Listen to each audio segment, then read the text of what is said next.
He said, first of all, put on then as God's chosen ones, holy and beloved. Um, Let me say this before we dig into the actual building components of a strong marriage. Paul gives us this really great phrase at the beginning. He says, first of all, then, as God's chosen ones, holy and beloved. He gives us this qualifying statement. Before we talk about what we're adding to the marriage, let's understand who we are first. Because I think that a lot of the issues that we have in a relationship, whether it be a marriage relationship or with friends or with coworkers or all these different things that we encounter, I think a lot of times the issues that we have in those relationships are caused by projecting our own insecurities on other people. And we need to deal with what's inside first before we can hope to have a strong relationship with those that are outside. And so here's what Paul tells us. He says, first of all, let's figure out who you are. You're chosen. You're God's chosen ones. So you as an individual, you came here this morning, God chose you. You're chosen. You've been handpicked by God himself. God selected you. And you have been redeemed by the blood of Christ. Right? And so what he says is because of this, you are holy because of the sacrifice of Jesus. He says, you are God's chosen ones, holy, and here's the great one, and beloved, you are loved. Before we ever enter into the marriage relationship, before any other human relationship enters into the picture, you need to know that you are loved, regardless of what anybody else says, regardless of what anybody else has told you in the past, regardless of wherever else you've been. God looks at you and says, you are loved. God loves you. Wait a second. I'm going to say that one more time because I don't think everybody heard it. God loves you. He does. You are loved. And that changes everything, doesn't it? The whole concept of who I am changes because I am already loved. I don't need an earthly relationship to satisfy the love need that I have. God has already fixed that. God has already supplied that. He's already fulfilled it, more so than I could ever imagine. My job is only to recognize what God has already poured into me. God already loves me. God has already redeemed me. We are holy because of his sacrifice, not because of any earthly relationship. So even though these things are great and they're important and they're part of who we are, the most important thing is that God loves us. The most important thing is that God has redeemed us to himself.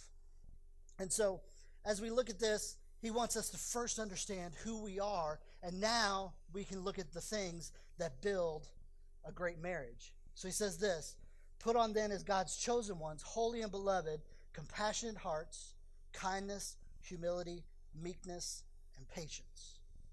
So here's some building blocks, and there's some more in the next verse that we'll get to later, but here's the 5 building blocks that he's going to give to us here.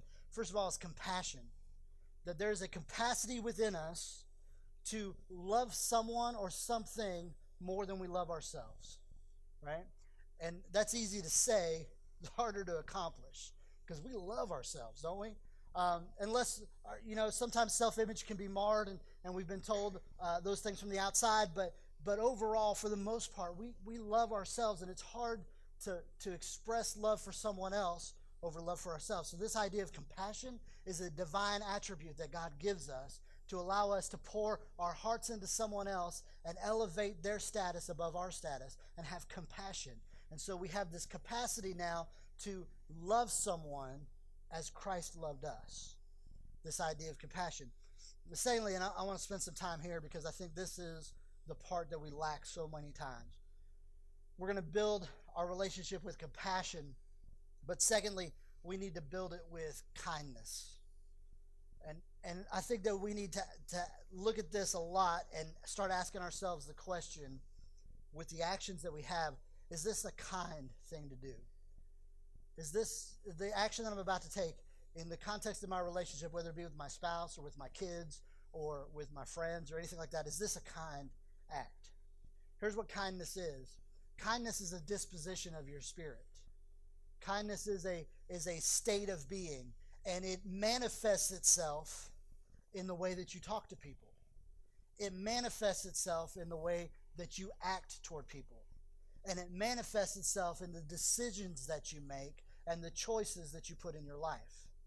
But kindness, first of all, is a disposition of the Spirit. So if we want to become kind people, then that's something that God has to work in our hearts on.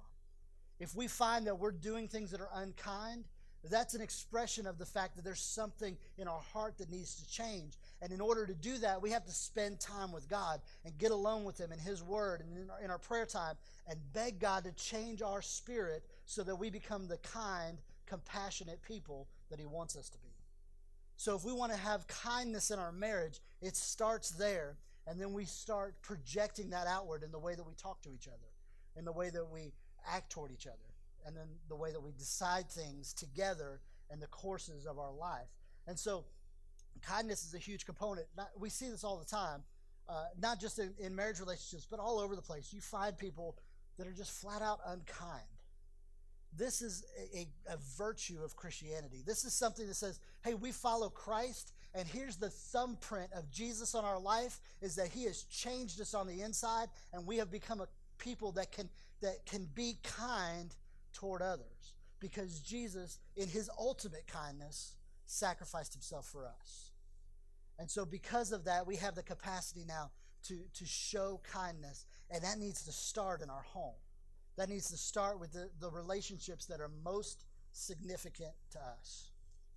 And so as we look at compassion, we look at kindness, a third building block that will help us construct strong marriages is the idea of humility. And we've talked about this a lot in different contexts, but here's what humility is. It's not thinking less of yourself. It's not thinking more of others. The idea of humility is not thinking of yourself. Let me tell you, this is the hardest thing, because sin at its root has self written all over it. And we're all sinners by nature. So the reason why it's hard for us to do good things is because even when we do good things, we have an element of self in it.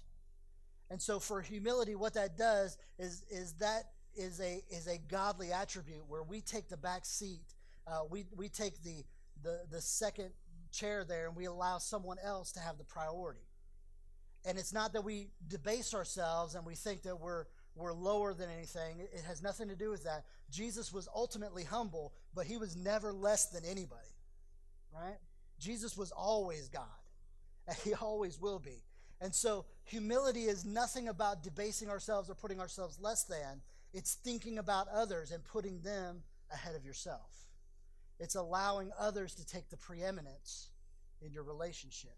So humility is not thinking about what I need out of the situation. We've always talked about marriage being, it's not a 50-50 arrangement. It's not, I put 50 in, you put 50 in, we end up with 100%. What marriage really is, it's 100-100. I put in everything, regardless of what I get out of it. There is no expectations on the table. The other person in the relationship, if God moves them the same way, they put in everything.